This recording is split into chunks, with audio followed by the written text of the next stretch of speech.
Hey everyone, and welcome to This Explainer. If you've ever caught yourself wondering how the people running billion-dollar companies actually think, operate, and somehow survive all that crushing pressure, well, you are definitely in the right place. Today, we're taking a really fascinating look right inside their minds. We are going to synthesize the favorite books and the most deeply held personal lessons from over 24 top executives, and we're boiling it all down into a super actionable 4-pillar toolkit for success. Let's get into it. So listen to this quote. Just because you're paranoid doesn't mean they aren't after you. Now sure, it's a funny line originally from Joseph Heller, but for Paul Metzelaar, who founded the billion-dollar company Ovation Travel, this was literally his guiding mantra. It reveals this profound truth, which is that even highly successful founders are constantly wrestling with how to stay competitive. Honestly, they are terrified of overconfidence. They know that the exact moment you think you've made it is the exact moment you start losing. Okay, to help us avoid that trap, here is our roadmap of executive wisdom. We've got 4 pillars. 1, the power of persistence. 2, leading people with purpose. 3, healthy paranoia and innovation. And 4, managing the leader's mind. But before we hit that first pillar, let's just ground ourselves in how these leaders actually acquire this wisdom in the first place. Listen, for people intent on self-improvement, reading is the ultimate executive cheat code, period. These leaders, they don't just use books as an escape from reality. No, they use them as a sage tutor. They are actively mining biographies, business strategies, even books on running or philosophy, all to solve real-world problems and build incredibly resilient organizations. All right, so that brings us right to pillar 1, the power of persistence, which is really the absolute bedrock of success. When Paul Metzelaar looked back on building Ovation Travel from a tiny, struggling agency back in 1984, he leaned super heavily on Calvin Coolidge's belief that absolutely nothing in this world takes the place of persistence in business. And you can really see how Metzelaar actively applied that persistence. When his sales team would fail to win a bid for some massive new client, they'd obviously feel totally defeated. But Metzelaar, he reframed that rejection instantly. He would look at them and say, "We did not lose. We just didn't win this client yet." Think about that reframe for a second. It turns persistence from this passive state of just enduring pain into a highly active, optimistic strategy.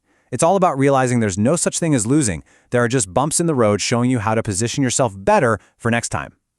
And that kind of active optimism, it is absolutely required for extreme high-stakes survival. Atik and Tank, the CEO of Jotform, actually points to Phil Knight's incredible memoir Shoe Dog for this. While building Nike, Knight repeatedly made these incredibly high-risk decisions and was basically at the absolute brink of losing everything, multiple times. It just goes to show that greatness only stops when you do. But there's a really crucial distinction we need to make here. Innate ability alone just isn't enough. In Angela Duckworth's book Grit, she defines talent simply as getting better at something faster than your peers. And actually, relying on that alone can become a really dangerous distraction. SAP executive Lori Mitchell Keller said her biggest takeaway from the book is that we only achieve greatness if we're willing to ceaselessly pursue our dreams, no matter what gets in the way. Because at the end of the day, raw talent will always lose to ceaseless pursuit. So, if you want to master these external struggles and forge your own grit, our executives highly recommend these 3 texts. You've got Shoe Dog by Phil Knight for the ultimate founder's survival story, Grit by Angela Duckworth to understand the actual science of perseverance, and Usain Bolt's Faster Than Lightning, which is great because it proves that even for the most genetically gifted athletes on the planet, unprecedented success still demands immense sacrifice and relentless hard work. Let's transition over to pillar 2, leading people with purpose. Because once your initial persistence actually pays off and your company starts growing, your personal grit just isn't enough anymore. You actually have to guide a team. And guys, the way we lead has fundamentally changed. David L. Innes, the CEO of Great Call, draws on Simon Sinek's book Leaders Eat Last to contrast these 2 eras. The old, top-down, because I said so, command and control methods, they are rapidly losing their effectiveness. We're operating in a highly complex world now, unprecedented speed, constant innovation, and a modern workforce that expects way more than just a paycheck. To survive today, leaders have to create an environment of profound trust and collaboration. As Innes bluntly puts it, adapt or fail. So how do you actually execute that adaptation? Well, most companies start by telling their team and their customers what they do, but the truly successful ones, they start with why they do it. Leeward Bean, the CEO of Big Frog, used this exact start-with-why mentality to scale his custom apparel franchise to over 70 locations. By rooting his company's entire purpose in the concept of fun, he gave his team this crystal clear, highly motivating reason to show up every single day, something that went way, way beyond just printing t-shirts. To build that kind of profound trust yourself, you're going to want to dive into Simon Sinek's two defining books, Leaders Eat Last and Start With Why. They really provide the philosophical foundation for purpose. And then, to actually staff that purpose-driven team, look no further than The Ideal Team Player by Patrick M. Lencioni. It offers this incredibly powerful, simplified framework for hiring. You look for people who are hungry, humble, and smart first, and you focus on their technical skills second. Pivoting now to Pillar 3, healthy paranoia and innovation. This is huge because once you have that persistent mindset and an inspired team, a new, super dangerous threat pops up: internal complacency. Complacency is literally the greatest enemy of scaling a mature business. Good is the enemy of great. Matthew Eichhorst, the president of Expedia Cruise Ship Centers, says this legendary Jim Collins quote is the absolute core of his culture. If an organization ever starts thinking it's good enough, it just stops trying to improve.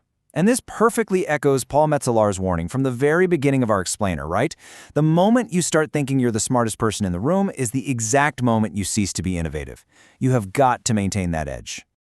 But keeping that edge is incredibly difficult, mainly because of the innovator's dilemma. Here's the trap. Doing what makes short-term financial sense often means you end up rejecting crucial, disruptive innovations. Why? Because new tech usually has a terrible return on investment at first. Jeremy Andrus, the CEO of Traeger Grills, took away a vital lesson from Clayton Christensen's work here. You have to stay on offense. You have to execute with confidence, knowing that if you're afraid to adapt, I guarantee you, somebody else out there isn't.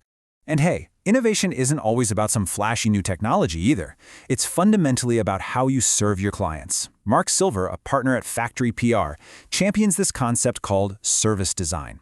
It's all about engineering a proactive, productive experience so that the customer's reaction is this delighted "ah" instead of a frustrated "ow." True innovation means relentlessly removing friction from your customer's life, no matter what industry you're in. So to keep that complacency out of your boardroom, grab these 3 books. The Innovator's Dilemma by Clayton M. Christensen will teach you how to avoid being disrupted. Ah instead of ow will totally transform your customer experience. And Good to Great by Jim Collins, that'll constantly remind you and your team to never, ever settle for simply being good enough. All right, that brings us to our final pillar, Pillar 4, managing the leader's mind. This is the internal battle. We've talked about external threats, building teams, driving innovation, but literally none of that is sustainable if you don't conquer your own psychology first. Let's be real for a second. Being a leader is terrifying, and it's about time we validate those hidden fears. Umber Ehman, founder of Mazadar Bakery, found profound empowerment in Stephen Pressfield's book, The War of Art. Pressfield writes this amazing truth: the counterfeit innovator is wildly self-confident. The real one is scared to death.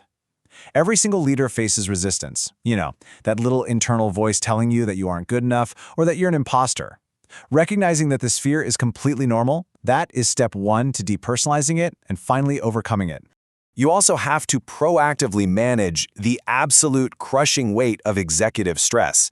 Katie Sherritt, CEO of Back on My Feet, points to the classic book, Don't Sweat the Small Stuff. Look, when you're running an organization you're deeply passionate about, it is incredibly hard to shut the laptop and just step away. But you have to identify where stress is unnecessarily creeping into your day.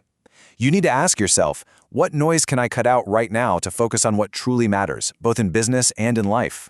And achieving that requires a holistic approach. You simply cannot separate your physical engine from your mental one.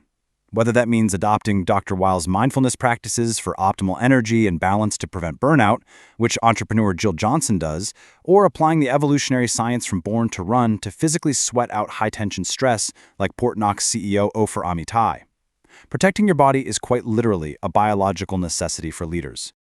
To protect your most valuable asset, which is you, by the way, stock your nightstand with these titles: The War of Art by Stephen Pressfield for conquering that self-doubt, Don't Sweat the Small Stuff by Richard Carlson for tactical stress management, and the works of Dr. Weil and Christopher McDougall for maintaining the physical and spiritual endurance you need to lead effectively over the long haul. At the end of the day, success isn't just about the balance sheet. It is about the purpose you instill in your team, the healthy paranoia you maintain, and how fiercely you protect your own mental resilience. So I want to leave you with this question. Are you managing your mindset as closely as your margins? Really reflect on that as you apply this executive toolkit to your own journey. Thank you so much for joining me for this explainer, and as always, keep learning.